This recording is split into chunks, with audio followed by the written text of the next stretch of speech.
Eh, Buen día, estudiantes de Derecho Constitucional. Vamos entonces a desarrollar esta clase virtual, continuación del tema del balanceo ponderación como forma de aplicación de los valores y principios. Entonces esta es la clase virtual número 8.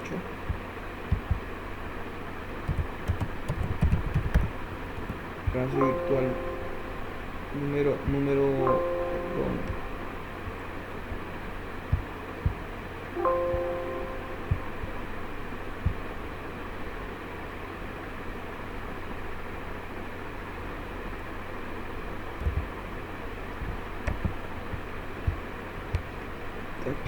perdón. Esta es la clase virtual. Viene a ser la clase virtual número 10. Clase virtual, si esta viene a ser la clase virtual número 10.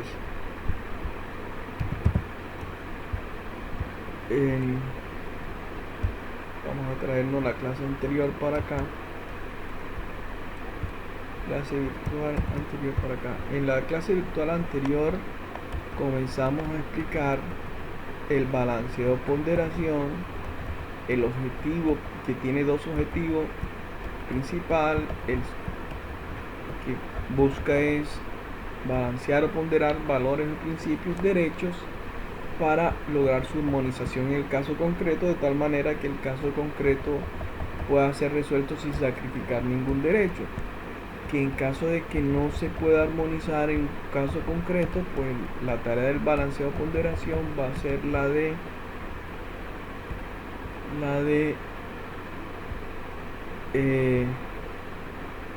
determinar cuál valor, principio, derecho pesan más, cuáles pesan más para resolver el caso, aplicando esos que pesan más y sacrificando a los que pesan menos. Pero entonces hemos dicho que el balanceo ponderación, cómo se ponderan o balancean valores, principios, derechos para alcanzar estos dos objetivos. Establecimos que se han ideado varias técnicas. Cada estudioso propone su propia técnica, pero que la técnica de mayor aceptación y la que viene aplicando la Corte Constitucional colombiana, como casi todos los demás tribunales constitucionales, es la técnica de los test de razonabilidad. Y esos test de razonabilidad dijimos que son dos: test de proporcionalidad y test de igualdad.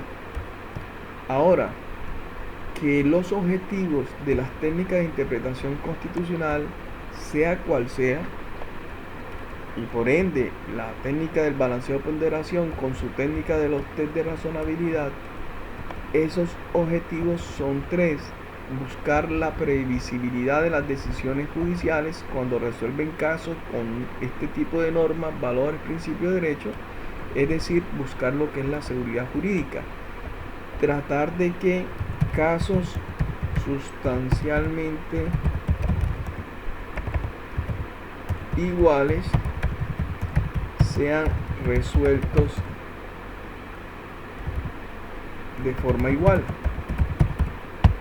porque este riesgo de resolver casos sustancialmente iguales de una manera totalmente distinta aumenta exponencialmente cuando se van a resolver casos, cuando el juez va a resolver casos con valores, principios, derechos, por ser normas demasiado abstractas, y además normas frente a los cuales el juez tiene una cosmovisión muy conectada con su ideología, con su formación.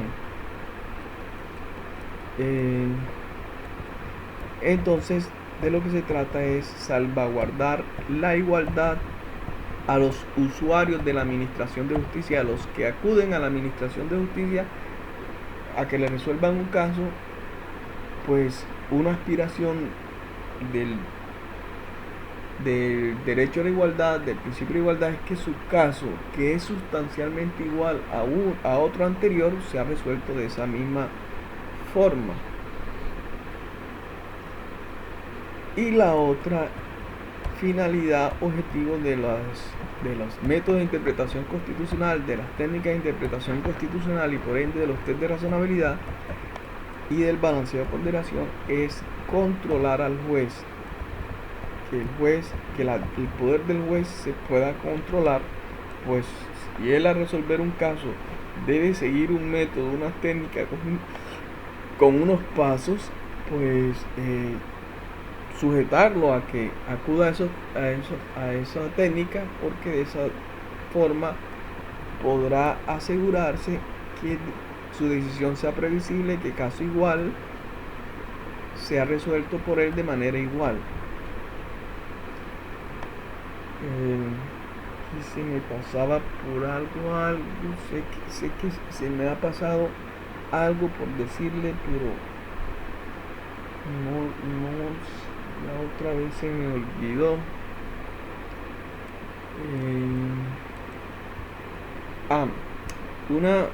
Una muestra de palpable de que estas normas, tipo valores, tipo principios, tipo derechos que tienen profunda carga ideológica y que se muestra en lo siguiente, se revela en lo siguiente. O sea, hay casos de enfrentamiento de derechos que, digamos, la humanidad viene debatiendo hasta siglos, años y años. Por ejemplo, esa tensión entre valores como el de la intimidad, la honra, versus libertad de información, de prensa. De pronto ese debate ideológico que entre la libertad de prensa, de información y el derecho a la intimidad de ciertas personas, de determinadas personas, eso, o el debate, por ejemplo, del tema del aborto, eso llevan años y años discutiendo, debatiéndose ese tema.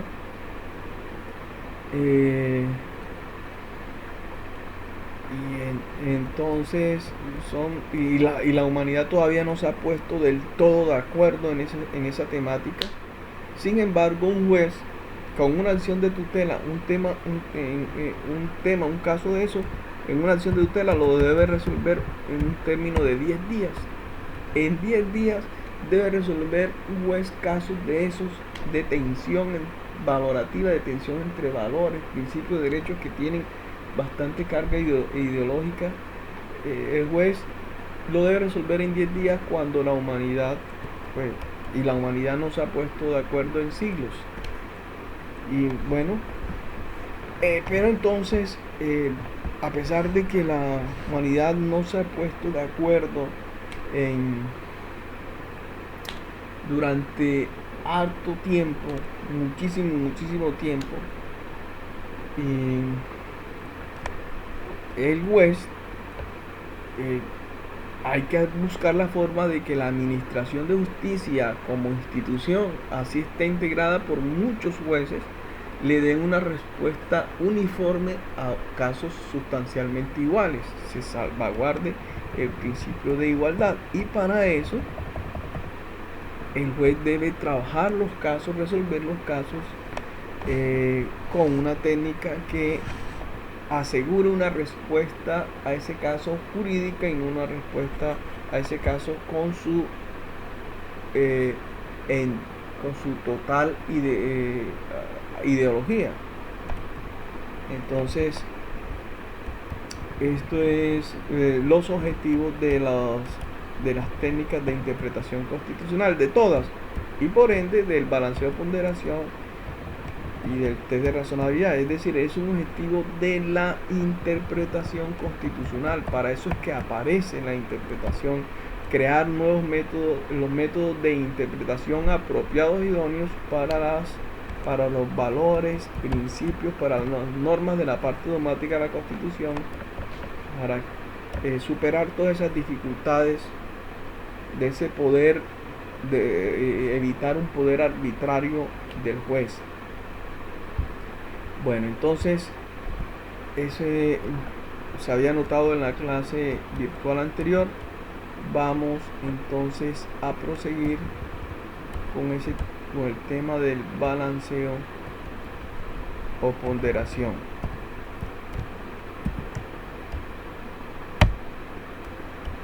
Entonces, habíamos señalado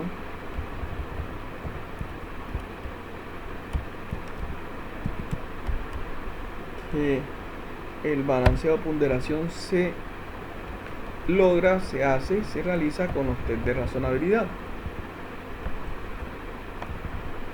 Estos test de razonabilidad son dos: proporcionalidad e igualdad. Recuerden, con estos tests el juez encuentra la forma, encuentra la respuesta de si los derechos, valores e intención se pueden armonizar en el caso. Y si se pueden armonizar, estos test de razonabilidad le dicen al juez: miren, se puede armonizar de esta manera. Y si no se pueden armonizar, estos test de razonabilidad le dicen: bueno, no se pueden armonizar, pero mire, estos son los derechos, valores, principios que pesan más en este caso. Y entonces resuelva el caso con esos que pesan más y sacrifica a los que pesan menos. Todo esto se lo dice los test de razonabilidad. Entonces, pasemos a explicar estos test de razonabilidad.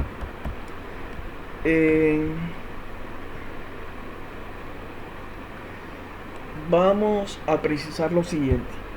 Hay que hacer unas precisiones para explicar esto de los test de razonabilidad.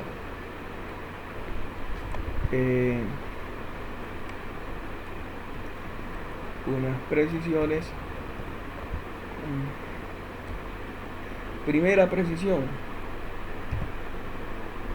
Primera precisión.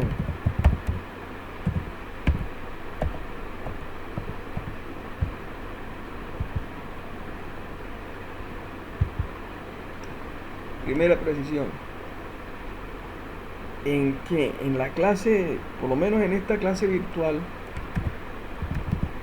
todo lo que se va a decir de los test de razonabilidad lo vamos a predicar para ambos test, es decir, para el test de proporcionalidad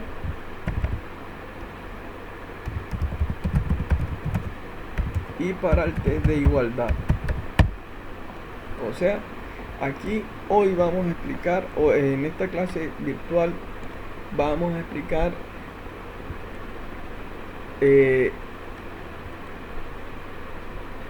digamos, conceptos que se predican para ambos test, para el de proporcionalidad y el test de igualdad. Ya en la clase virtual posterior, en la próxima, entraremos a diferenciar el test de razonabilidad de proporcionalidad y el test de razonabilidad de igualdad. Pero por lo pronto todo lo que se va a decir vale tanto para el de proporcionalidad como para el de igualdad. Una segunda precisión que quiero que tengan presente, para explicar mejor, que ustedes tengan muy en cuenta para yo hacerme entender mejor en la explicación de los test de razonabilidad, y es recordar lo siguiente: que no hay caso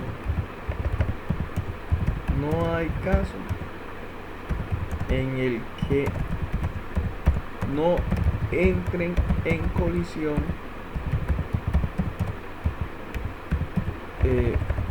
valores, principios y derechos.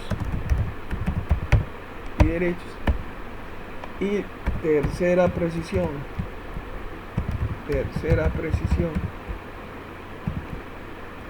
recordar lo siguiente. Es un recorderis. Es recordar porque yo se lo he señalado en algunas clases virtuales anteriores, y es que todos los derechos son susceptibles de ser limitados, de limitarse.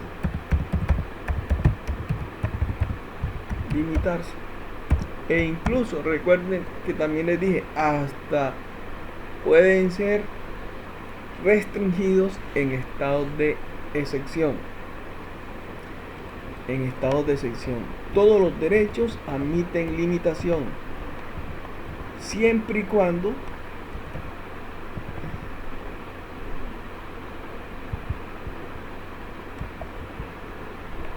todos los derechos, aquí digamos mejor, admiten limitaciones e incluso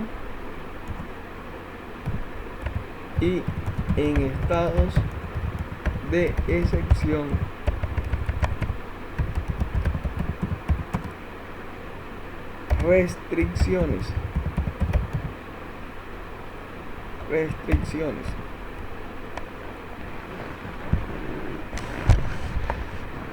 restricciones.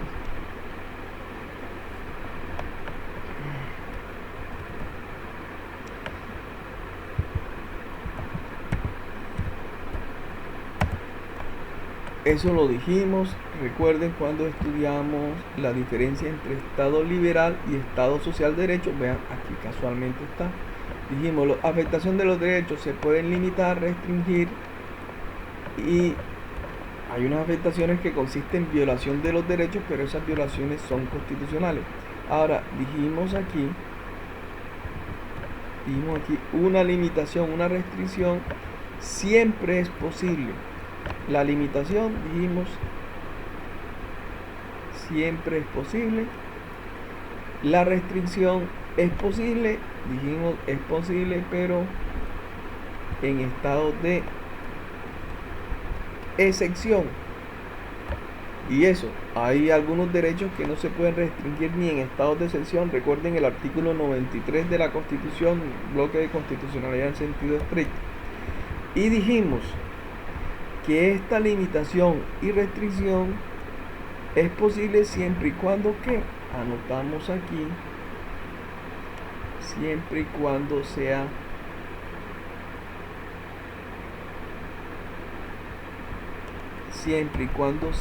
razonable. Siempre que una limitación y una restricción sea razonable. Y yo les prometí que frente a la pregunta, una limitación, una restricción a un derecho, ¿cuándo es razonable? Aquí está, vean este interrogante, aquí lo habíamos dejado. ¿Cuándo es razonable? Yo les dije que se lo iba a resolver, que eso iba a ser la respuesta. La respuesta se iba a dar en clases posteriores cuando veamos el tema de la interpretación constitucional. Entonces por acá, por ende, volvemos acá a la clase que estamos explicando. Recordar, dijimos que todos los derechos admiten limitaciones y en estado de excepción restricciones. Completemos esto aquí. Siempre y cuando esa limitación o restricción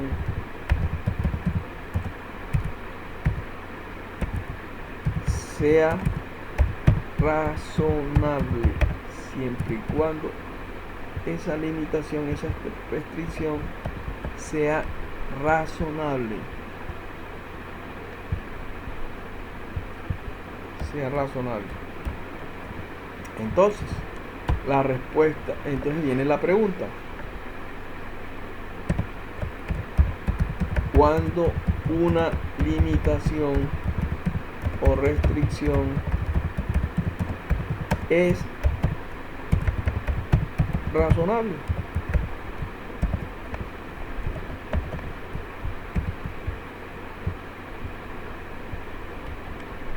Cuando una limitación o restricción es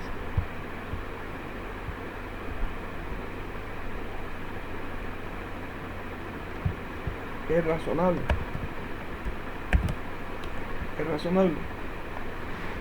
Vamos a dar una respuesta teórica y después esa respuesta teórica a partir de esta clase y de la siguiente la vamos a ir sustentando esa respuesta teórica con, digamos, situaciones prácticas. La respuesta teórica es cuando una limitación o restricción es razonable. Respuesta: cuando esa limitación o restricción a un principio, a un valor, a un derecho, supera el test de razonabilidad. Supera el test de razonabilidad. Cuando supera el test de razonabilidad,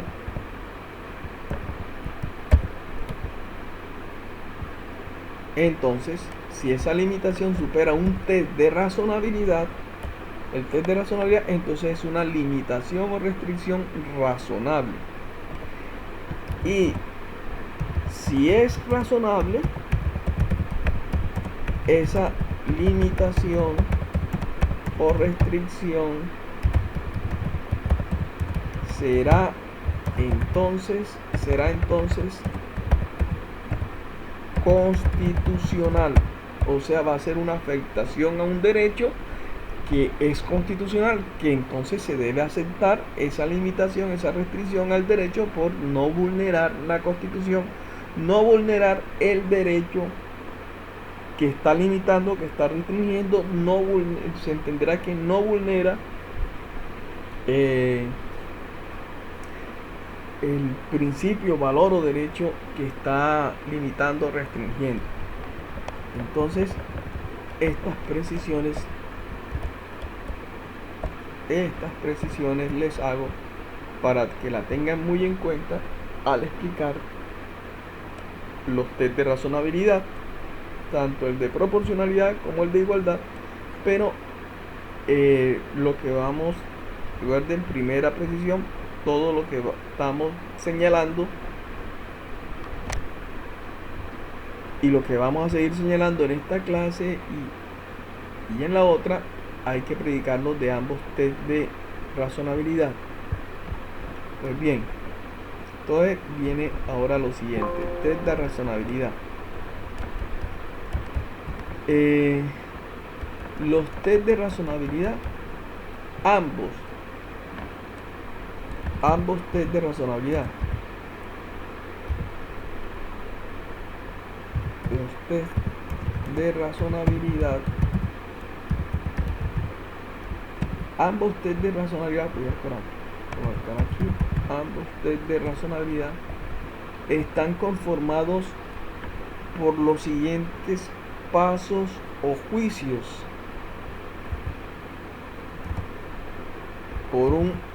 Se llaman pasos, están conformados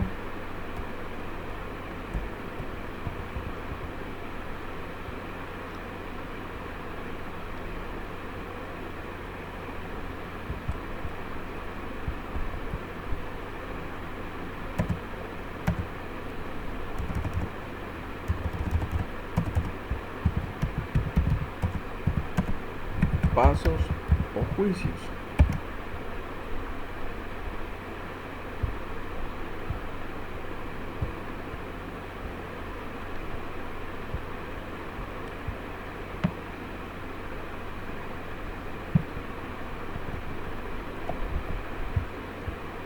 los siguientes pasos o juicios.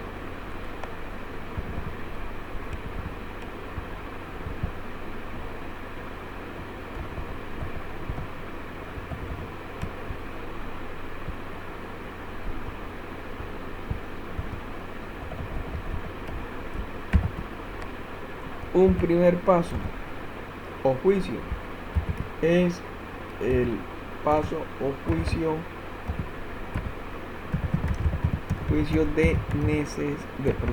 de finalidad. Un segundo juicio de idoneidad o adecuación. Un tercer juicio o paso, juicio de necesidad.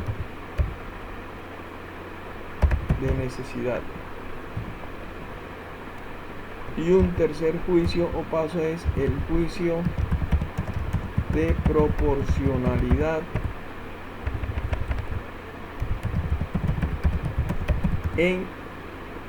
voy a destacar esto aquí en rojo,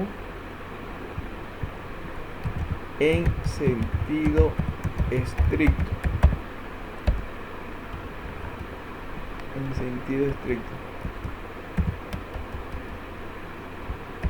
¿Por qué destaco este juicio de proporcionalidad por qué se dice aquí juicio de proporcionalidad en sentido estricto? Para que no lo confundan este paso, que es un paso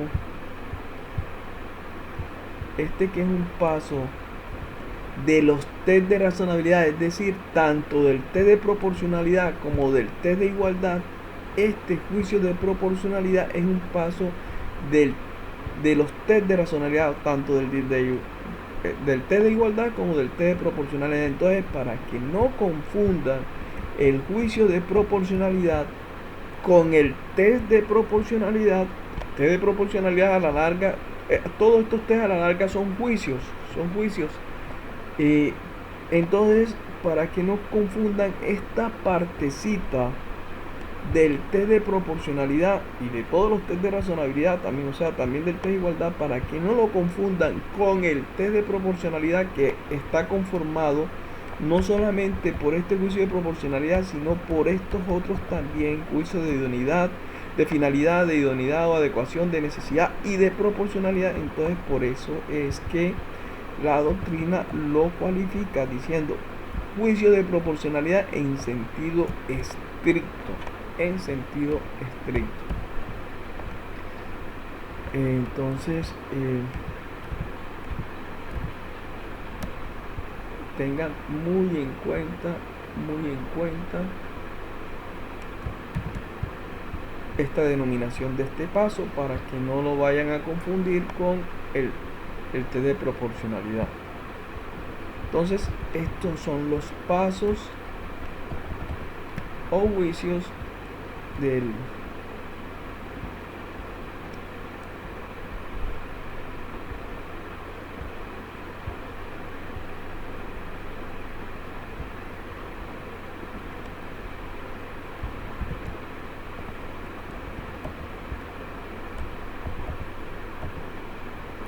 estos test.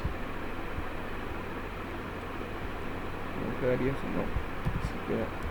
Entonces, si una limitación o una restricción a un derecho, a un principio, un valor, supera estos 4 pasos, o estos juicios, pues ¿cuál es la conclusión que se va a llegar? Que es una limitación, una restricción razonable, y por ende, si es razonable, es una limitación o restricción constitucional. Entonces, vamos a empezar a explicar cada uno de estos pasos o juicios del test de razonabilidad, pero una otra aclaración que voy a hacer, una aclaración previa para explicar los juicios o pasos del test de los test de razonabilidad.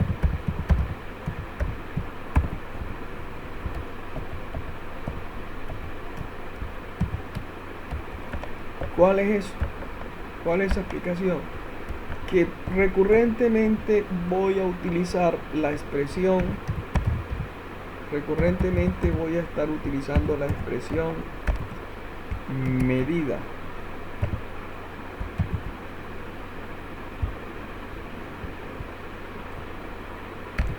La expresión medida.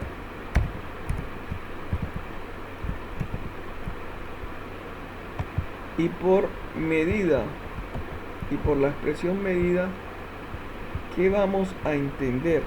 O sea, cuando yo utilice la expresión medida, ustedes van a entenderlo por medida, por la palabra medida van a entender lo siguiente. Una norma, la norma puede ser una ley, un decreto, una resolución, en fin, cualquier norma. Vamos a entender por la palabra medida, vamos a entender una norma, una decisión. La decisión puede ser, por ejemplo, una sentencia,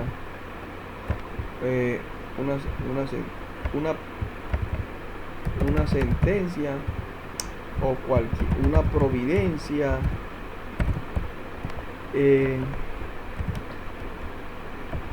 un acto administrativo,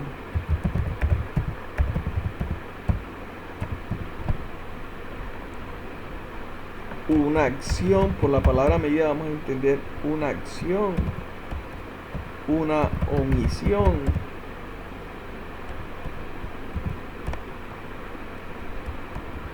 en fin, lo que sea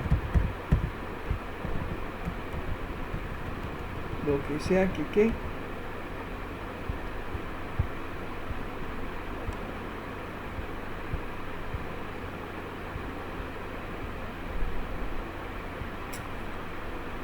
están estas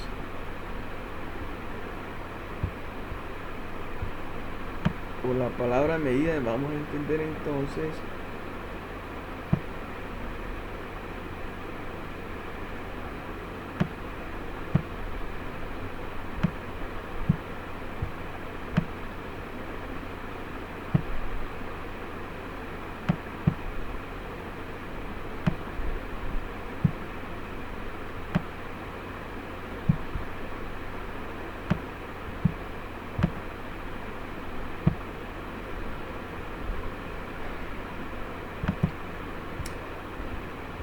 relleno aquí.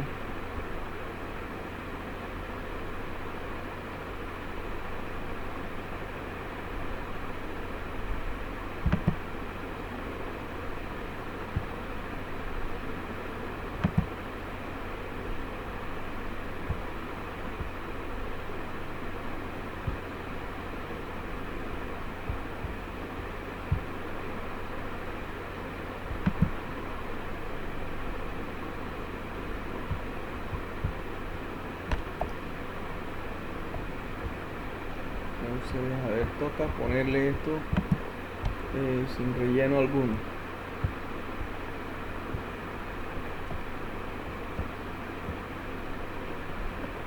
Toca poner esto sin relleno alguno. Entonces, por la palabra medida vamos a entender norma, decisión, acción, omisión, lo que sea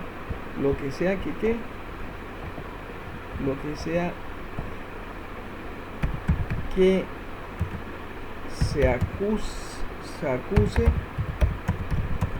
de vulnerar un valor, un principio o un derecho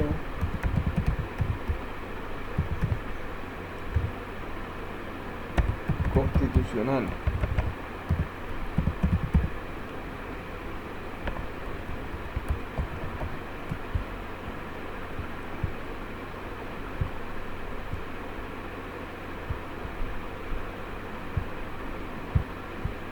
Por eso vamos a entender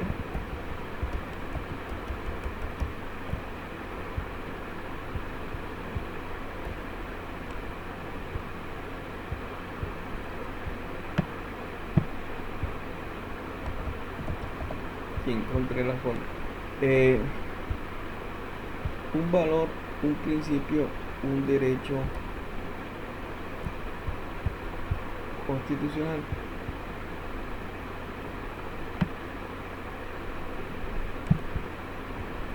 Vean, hice este truquito aquí y logré lo que han dado. Entonces, eso tenganlo presente cuando vaya a explicar cada uno de estos pasos o juicios de los test de proporción, de los test de razonabilidad.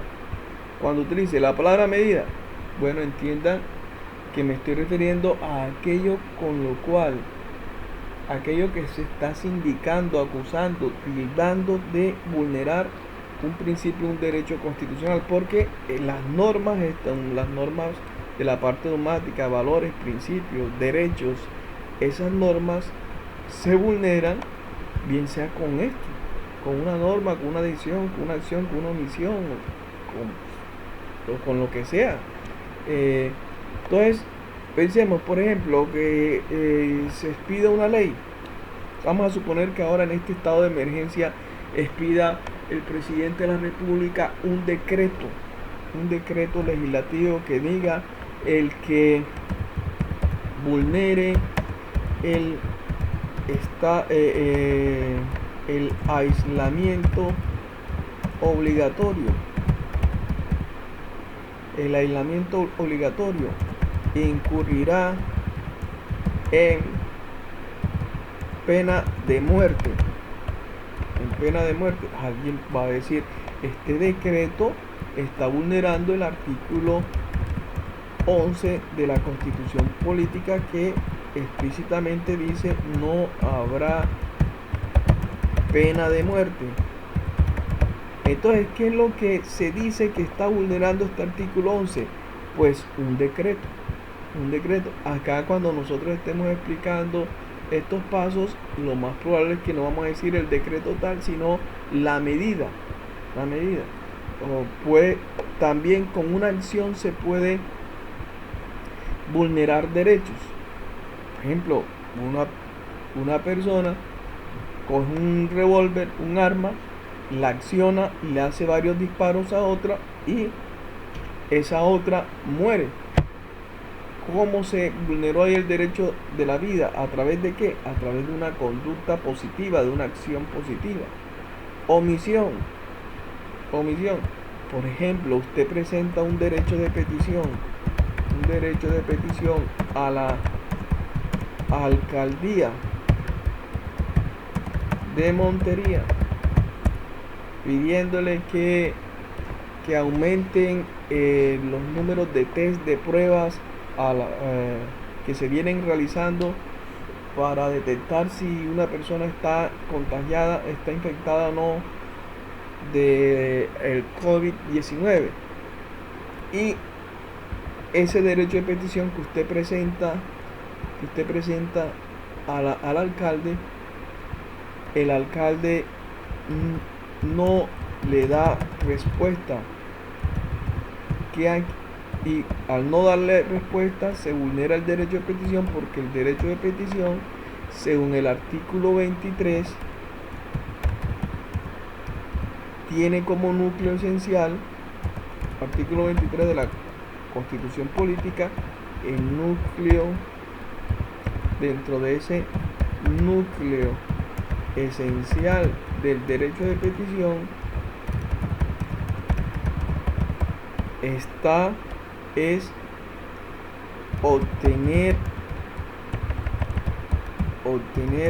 una respuesta de fondo y oportuna, o sea, una respuesta pronto, que sea una respuesta oportuna y de fondo. Entonces, si usted, de nada vale que las personas le den les digan, las personas tienen derecho de presentar peticiones. De nada vale que reconozcan ese derecho si no existe de parte de, de la autoridad a quien se le hace la petición, si no existe la obligación de esa autoridad de responder la petición. Entonces, con la omisión de respuesta a una petición, observen ustedes acá, con la omisión de respuesta de una petición, se vulnera un derecho como es, por ejemplo, el derecho de petición. O por ejemplo, ¿qué tal que usted va llegando a su casa, le dicen, ojo, no entres a tu casa así porque es que ahí se entraron unos atracadores armados y entonces ten cuidado, no entres así? Y va pasando por ese mismo instante, van pasando en motos unos policías, unos agentes de la policía, van motorizados, van varios de ellos. Usted los para, les dice, los detiene, le hace señal para que se detenga, le dice, miren, ahí en mi casa están unos atracadores ahora mismo con armas, por favor ayuden. Y esos policiales, esos agentes policiales, ¿qué tal que digan, no, nosotros ya no estamos de turno, vamos para la casa, ya vamos para la casa, llamen a otro? Y se van esos policías. ¿Qué hicieron esos policías? Incurrieron en una omisión de apoyo, y como consecuencia de esa omisión de apoyo, resultó que le vulneraron unos derechos, le vulneraron su derecho a la propiedad, se le llevaron las cosas, los bienes, y en esa vulneración del derecho de propiedad no solamente fue impartida por esos atracadores, sino que ahí también contribuyó la actitud omisiva o la conducta homicida omisiva, la conducta omisiva de la fuerza pública, y con esa omisión le vulneraron derechos. Entonces, las distintas formas de vulnerar un derecho son diversas, y entonces a toda esa diversidad de formas a través de las cuales una persona vulnera un derecho, un sujeto, una entidad vulnera un derecho, un principio, un valor a otra persona, nosotros vamos a generalizarla, a conglobar todo eso con una expresión, con la palabra medida, y con la cual vamos a explicar estos pasos o juicios que conforman los test de razonabilidad. Pues bien, entonces pasemos a explicar enseguida estos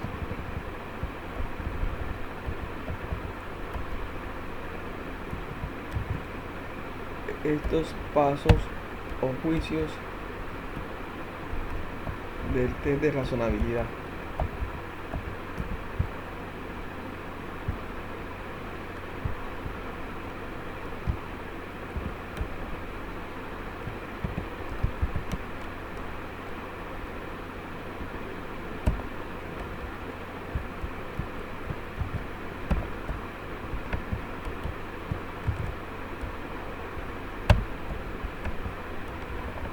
Entonces, juicio de finalidad.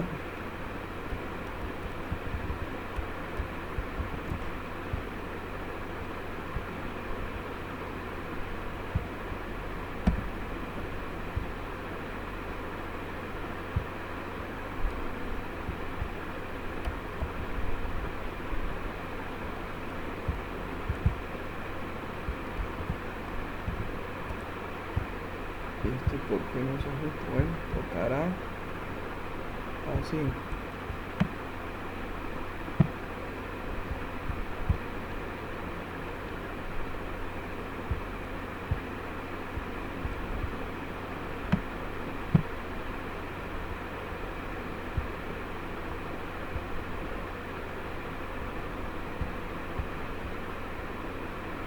Bueno.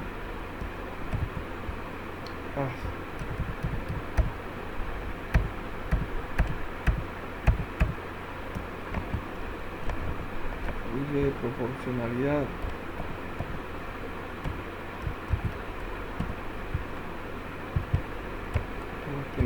quede tan y juicio de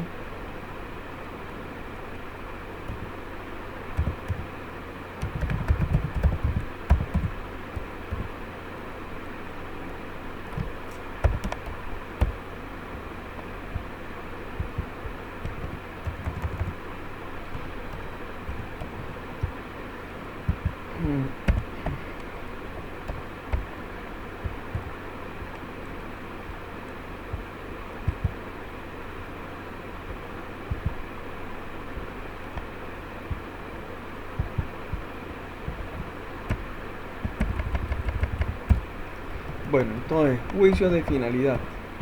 ¿En qué consiste este juicio de finalidad? Consiste en lo siguiente,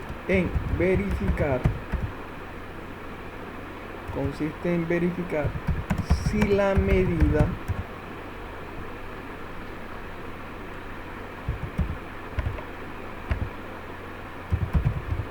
se propone un fin constitucionalmente válido.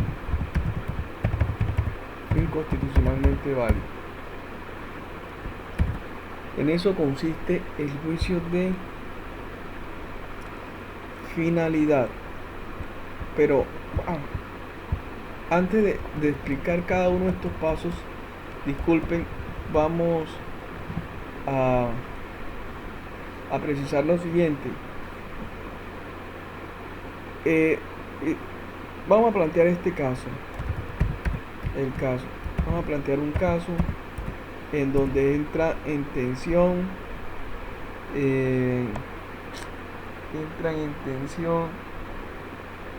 el derecho a la tranquilidad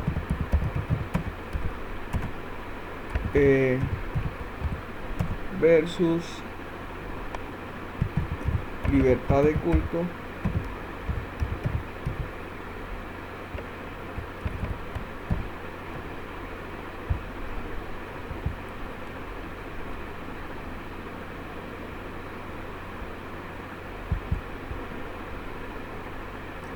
derecho a la tranquilidad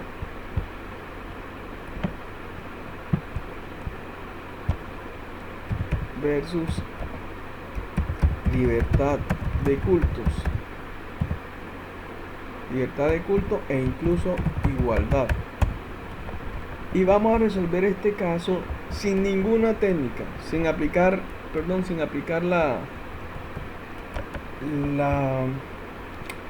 la técnica de los test de razonabilidad. Se trata del caso siguiente. Es un caso real y la Corte ha resuelto varios casos sustancialmente iguales. Digamos, en una, ¿cómo les diría?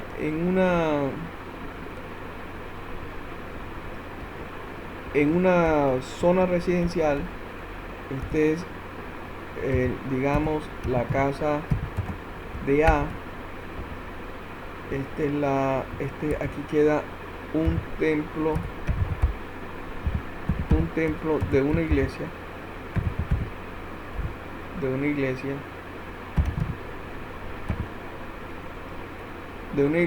no católica.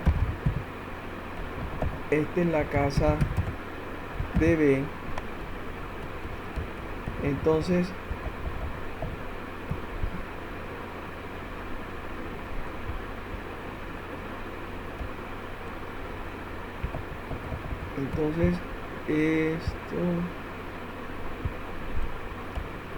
¿qué pasó? Enfrente de esta casa de A, de este templo de la iglesia católica y de esta casa de B, en todo el frente está toda una manzana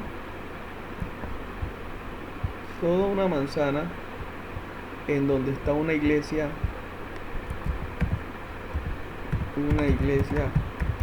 católica.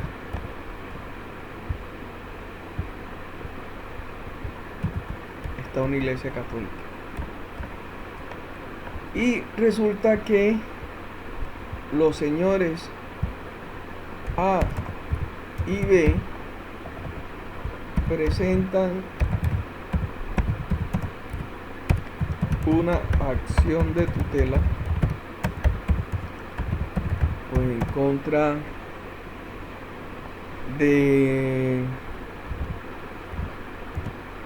en contra del municipio de Montería y en contra de la iglesia, vamos a poner la iglesia JJ,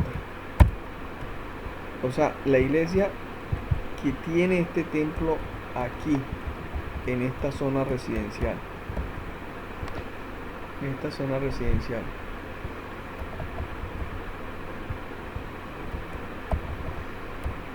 ¿Por qué A y B presentan esa acción de tutela? Pidiendo que le amparen estos derechos. Derecho a la tranquilidad. Eso es lo que piden ellos, que le amparen. A y B piden que le amparen el derecho a la tranquilidad. Derecho a la tranquilidad, ¿por qué? Porque resulta que en esta iglesia constantemente, diario y en repetidas ocasiones durante el día y durante la noche hacen culto y entonces comienzan a cantar, a hacer alabanza, a cantarle a Dios, a su Dios,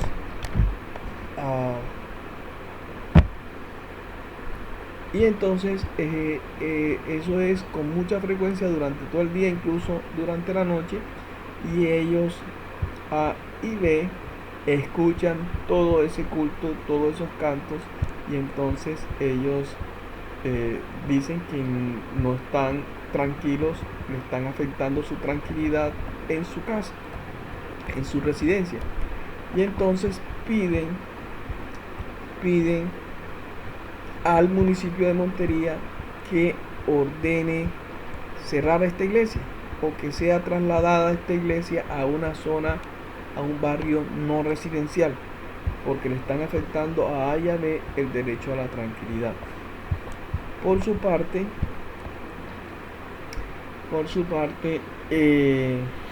la iglesia JJ se opone a la acción de tutela. Y esta iglesia JJ, que al oponerse a la acción de tutela, invoca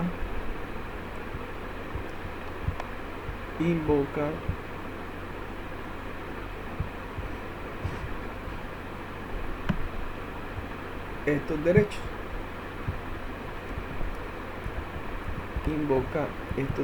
Libertad de culto e igualdad. ¿Por qué dice que la libertad de culto? Porque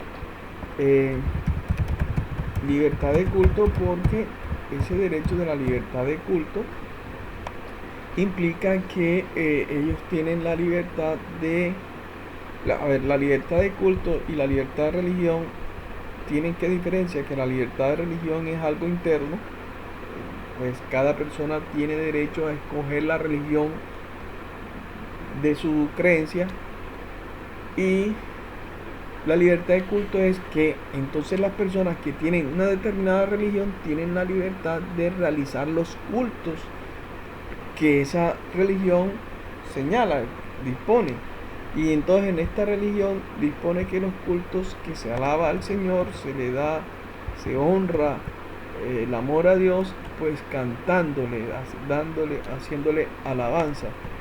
Y entonces que si que están atentando, están denigrando de la libertad de culto de esta iglesia, y además se le está violando, dice ellos, la igualdad, el derecho a la igualdad. Ambos derechos, libertad de culto y e igualdad, creo que es el artículo 19 de la Constitución. Ya miramos enseguida.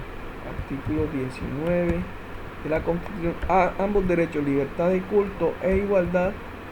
Pero aquí en el 19 está la igualdad entre las confesiones religiosas, entre iglesias.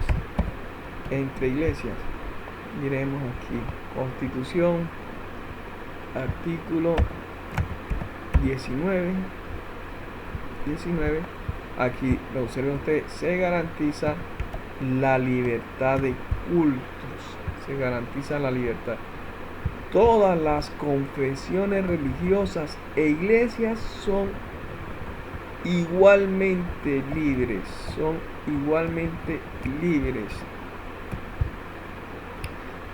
Observen cuando dice igualmente, ahí está la igualdad entre las iglesias, entre las confesiones religiosas.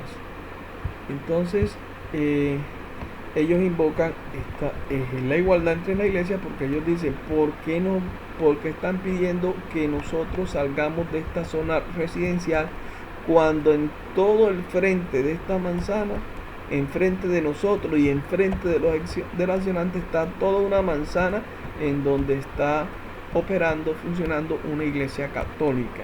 Entonces, así como ellos tienen derecho a estar en este barrio, en esta zona residencial, nosotros también tenemos derechos a tener en nuestro barrio nuestra iglesia.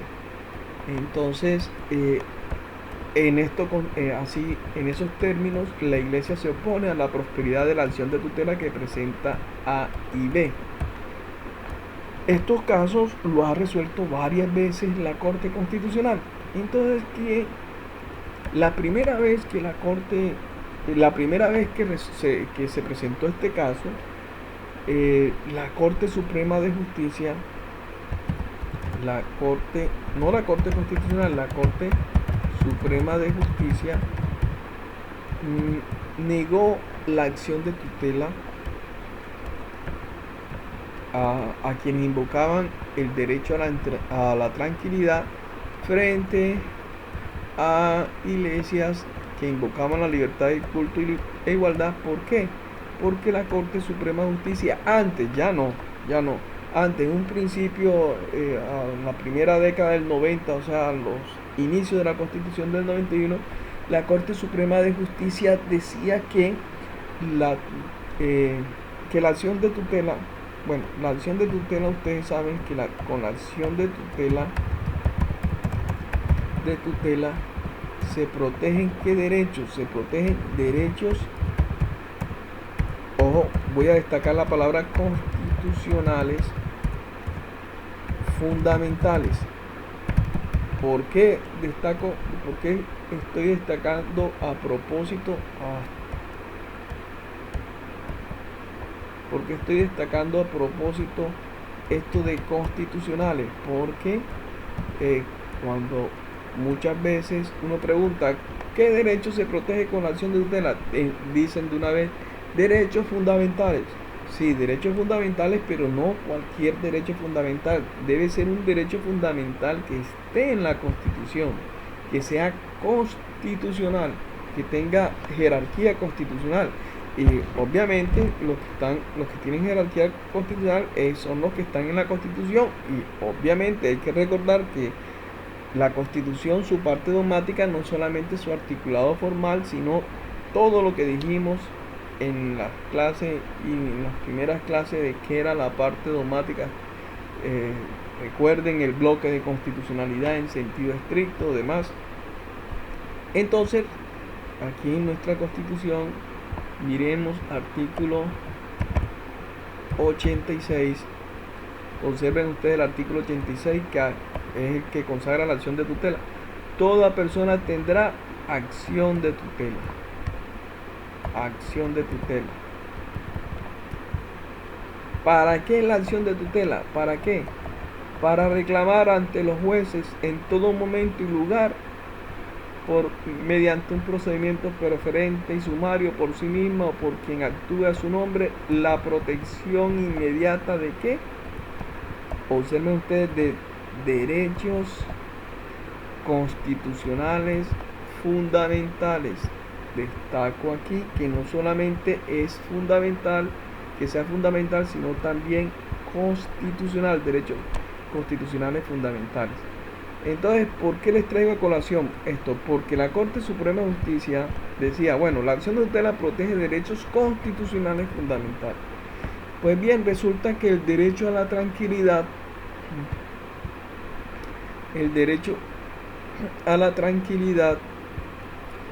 ese derecho, dice la Corte Constitucional, sí, podrá ser fundamental, aceptemos que sea fundamental, pero no está en la Constitución. Ese derecho no está en la Constitución, no es un derecho constitucional, y para tutelarlo se necesita que además de fundamental sea constitucional. Y en efecto, ustedes van aquí a la Constitución, si colocamos control B, colocamos aquí tranquilidad, la palabra tranquilidad, van a encontrar que por ninguna parte del articulado formal de la Constitución no se encuentra esta palabra. Dice, ha llegado final el documento de esa Constitución, o sea, no se encuentra esta palabra.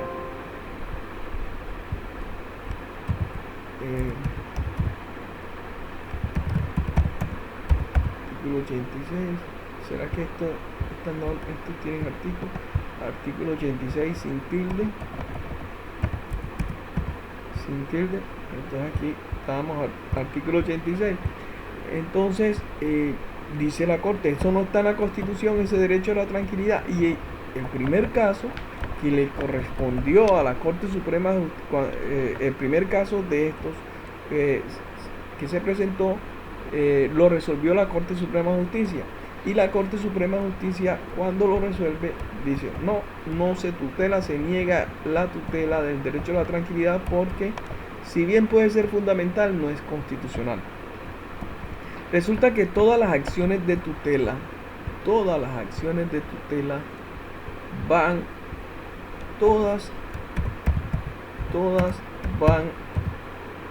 deben ser remitidas a la Corte Constitucional. Y ese primer caso de tutela que yo les digo que lo conoció la Corte Suprema de Justicia, después que la Corte Suprema de Justicia lo resuelve y negándolo porque el derecho a la tranquilidad no es un derecho constitucional, ese caso de tutela, la Corte Suprema de Justicia hizo lo que correspondía hacer, lo remitió a la Corte Constitucional. Y entonces la Corte Constitucional, esa fue la acción de tutela que fue la primera acción de tutela en cuanto a este tema que la Corte Constitucional resuelve. Y empieza la Corte Constitucional a decir, bueno, la Corte Suprema de Justicia negó la tutela del derecho a la tranquilidad porque la Corte Suprema de Justicia niega la tutela del derecho a la tranquilidad porque diciendo que no es un derecho constitucional, y entonces no es un derecho constitucional porque no está en la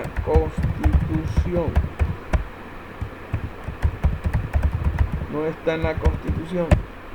Y entonces lo primero que se ocupa la Corte Constitucional cuando revisa este caso de tutela que había resuelto en instancia anterior la Corte Suprema de Justicia, dice la Corte Constitucional, bueno, ¿qué es un derecho constitucional? Y entonces dice la Corte Suprema de Justicia, derecho constitucional son derechos constitucionales, primero, los que están en el articulado, los que están reconocidos expresamente en la Constitución. Segundo, este criterio de que son derechos constitucionales los que están reconocidos expresamente en la Constitución no requiere ninguna explicación, pues si está ahí explícitamente en la Constitución, obviamente que es un derecho constitucional. También son derechos constitucionales los que están expresamente en los tratados y convenios internacionales, que ya ustedes recuerden, nos remitimos al artículo 93 de la Constitución cuando vimos el bloque de constitucionalidad en sentido estricto, que explicamos cómo aparece el bloque de constitucionalidad y se llegó a la conclusión que esos tratados que se refiere aquí el artículo 93, es decir, los tratados, convenios internacionales ratificados por Colombia que reconocen derechos humanos y que no pueden que pueden ser limitados pero no restringidos en estados de excepción, esos tratados hacen parte del bloque de constitucionalidad y entonces hacen parte de la Constitución. Por ende, esos derechos que están en esos tratados son derechos constitucionales. Tercer criterio para determinar derechos constitucionales, dice la Corte Constitucional: los derechos que están tácitamente en la Constitución y en los tratados ya sabemos que hacen parte de la Constitución, que hacen parte del bloque de constitucionalidad. Y 4,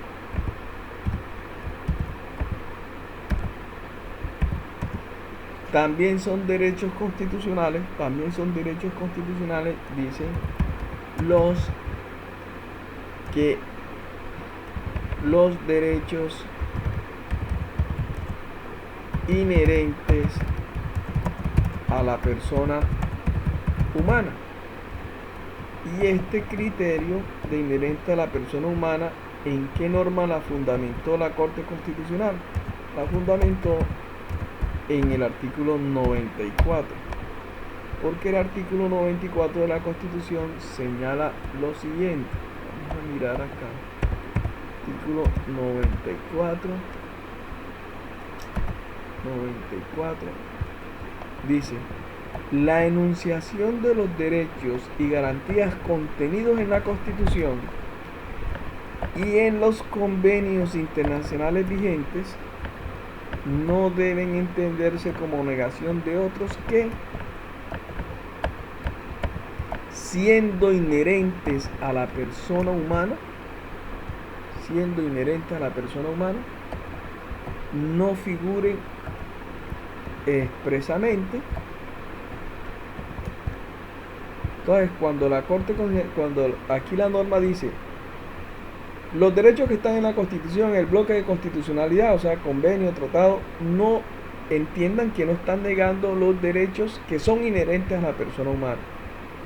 Y los derechos que no aparecen expresamente, pero sí tácitamente, sí implícitamente en estos derechos. Entonces, tanto los derechos inherentes a la persona humana como aquellos que están implícitamente, tácitamente en la Constitución, en los convenios internacionales, hay que entender lo que son derechos constitucionales. Artículo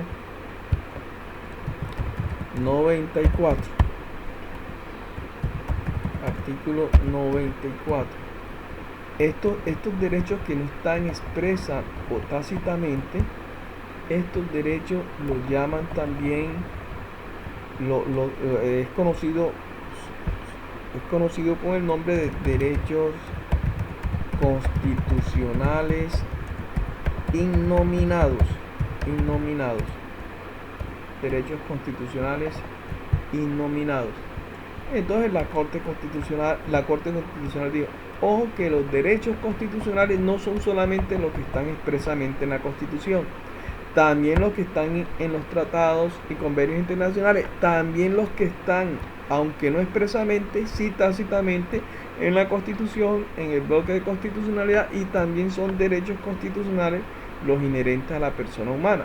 Entonces la Corte Constitucional concluyó que, aterrizando esto a este caso, concluyó que el derecho a la tranquilidad sí es un derecho constitucional, que sí es un derecho constitucional. ¿Por qué? Porque la Corte Constitucional lo encontró tácitamente, implícitamente, en una norma que dicen que fue redactada,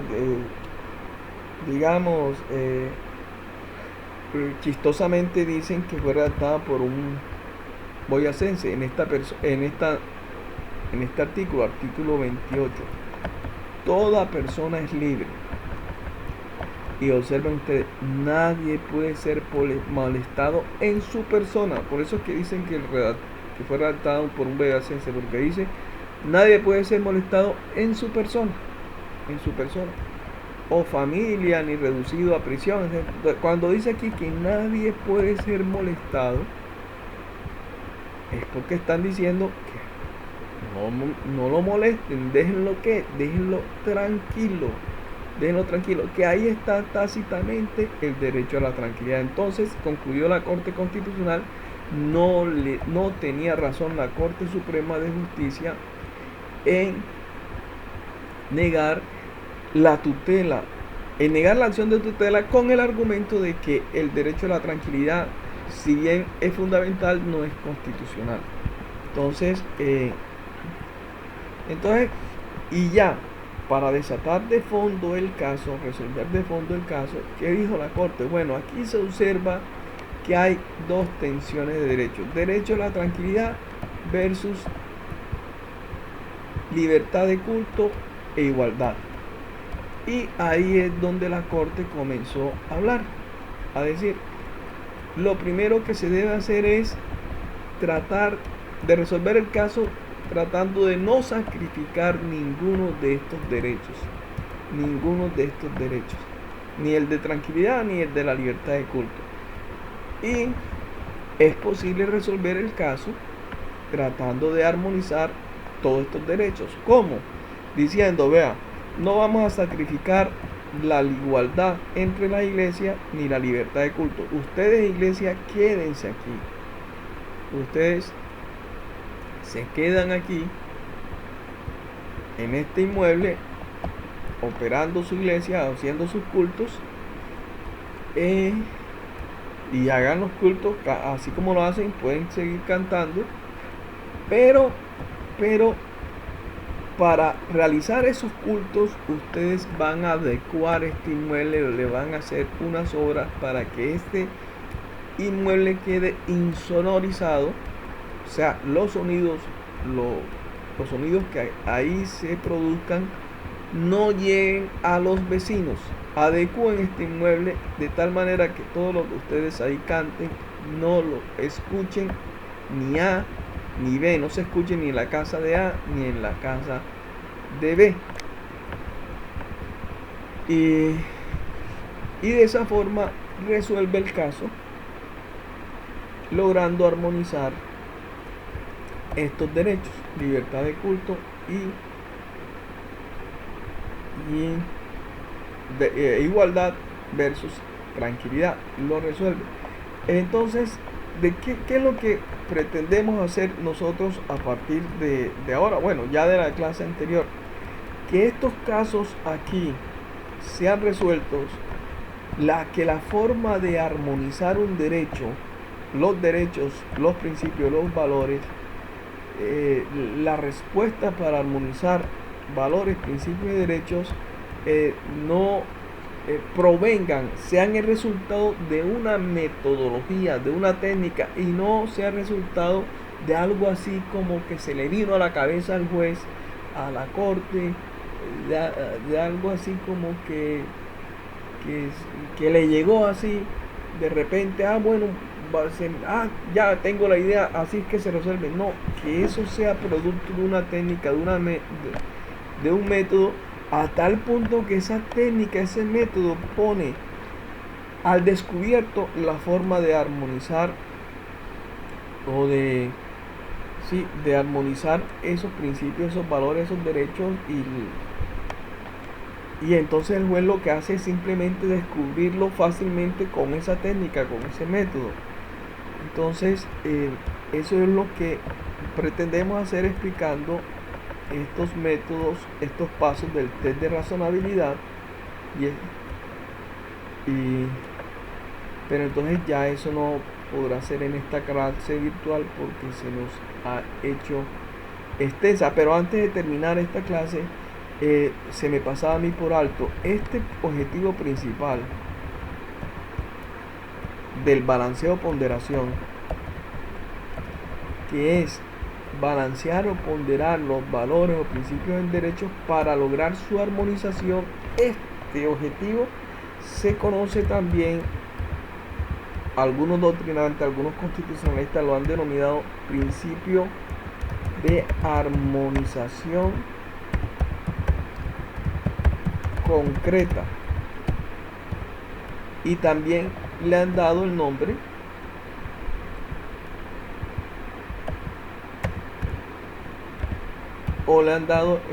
del principio de coexistencia de los derechos. Cuando ustedes